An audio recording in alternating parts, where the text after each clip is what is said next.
Shalom saudaraku. Di sini saya mau sharing tentang bagaimana kita melihat hidup dengan benar. Kita akan belajar dari kebenaran firman Tuhan di Mazmur 73 ayat 13 sampai 28. Tapi sebelum kita membaca ayat demi ayat, saya mau mencoba menjelaskan sedikit tentang siapakah yang menulis kitab ini. Mazmur 73 ditulis oleh seorang yang bernama Asaf. Mungkin Bapak Ibu Saudara bertanya, mengapa kita harus tahu siapa Asaf? Supaya ketika kita sudah tahu, kita sudah belajar Asaf siapa, maka kita akan bisa merenungkan dan melihat mengapa Asaf berkata demikian kepada Tuhan. Asaf ialah seorang pemimpin musik pujian di masa pemerintahan Daud. Dari sini kita bisa melihat bahwa Asaf adalah orang yang dekat dengan Tuhan. Dia hidup di bait suci dan dia seorang yang melayani Tuhan. Mari kita baca saudaraku di ayat 13.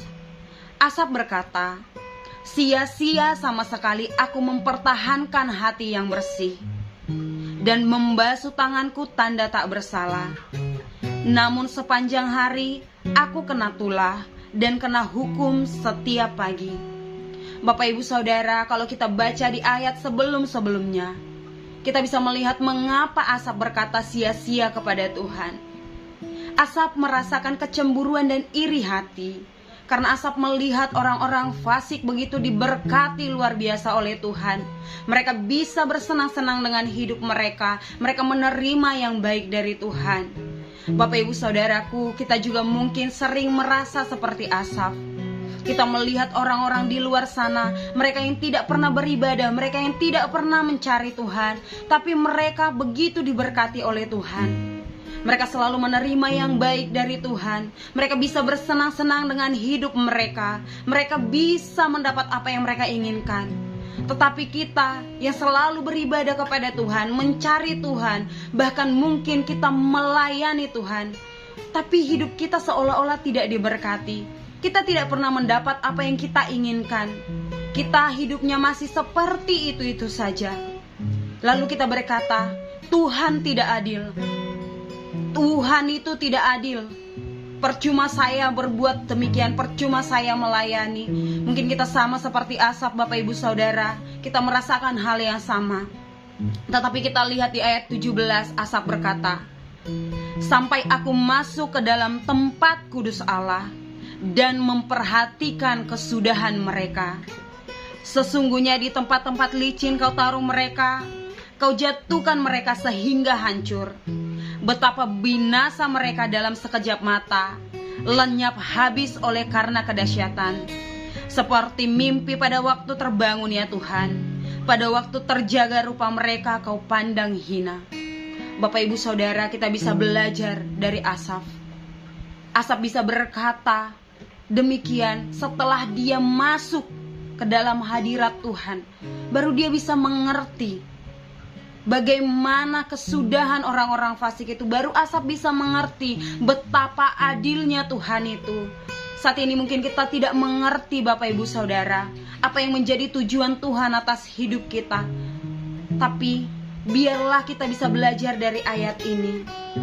Ada 3 hal yang mau saya sharing Bapak Ibu Saudara, bagaimana kita bisa melihat hidup dengan benar. Yang pertama, milikilah hati yang tulus dan bersih. Di dalam Mazmur 73 ayat 1 dikatakan, "Sesungguhnya Allah itu baik bagi mereka yang tulus hatinya, bagi mereka yang bersih hatinya." Yang dimaksud di sini tulus dan bersih Bapak Ibu Saudara, yaitu kita tidak memiliki kecemburuan dan iri hati atas berkat orang lain. Tapi kita bisa ikut bersuka cita ketika orang lain diberkati. Dan kita juga bisa percaya dalam hati kita bahwa berkat yang sama Tuhan sediakan juga bagi kita. Bapak Ibu Saudara, yang kedua, jangan cepat memiliki hati yang berprasangka buruk. Seperti Asaf yang berkata sia-sia, janganlah kiranya kita cepat berkata sia-sia di hadapan Tuhan. Jangan kita mengikuti emosi kita, mengikuti perasaan kita. Karena kita tahu Bapak Ibu Saudara, ketika kita mengikuti perasaan kita, hati kita ini licik Bapak Ibu Saudara. Hati kita ini bisa menipu. Kita akan jatuh ketika mengikuti perasaan kita. Tapi biarlah kita selalu mengikuti iman kita dan selalu percaya Tuhan selalu menyediakan yang terbaik dan Tuhan adalah adil. Dan yang ketiga yang paling penting Bapak Ibu Saudara, tempatkanlah hatimu kepada Tuhan. Sebagaimana di ayat 17 ketika Asaf masuk ke dalam hadirat Tuhan, dia baru mengerti bagaimana Tuhan bekerja. Dan di ayat 23-24 Asaf berkata, "Tetapi aku tetap di dekatmu, engkau memegang tangan kananku. Dengan nasihatmu engkau menuntun aku, dan kemudian engkau mengangkat aku dalam kemuliaan." Ketika kita benar-benar hidup di dalam Tuhan, menempatkan hati kita kepada Tuhan, maka kita akan melihat Tuhan akan membawa kita dari kemuliaan yang satu kepada kemuliaan yang lain. Demikian kebenaran firman ini saudaraku. Kiranya Tuhan menolong kita semua untuk bisa memiliki perspektif yang baik, perspektif yang benar untuk melihat bagaimana Tuhan terus bekerja dalam hidup kita. Terima kasih kita ucapkan kepada Tuhan bahwa kita adalah orang-orang yang dikasihi. Demikian firman ini, Tuhan Yesus memberkati. Shalom.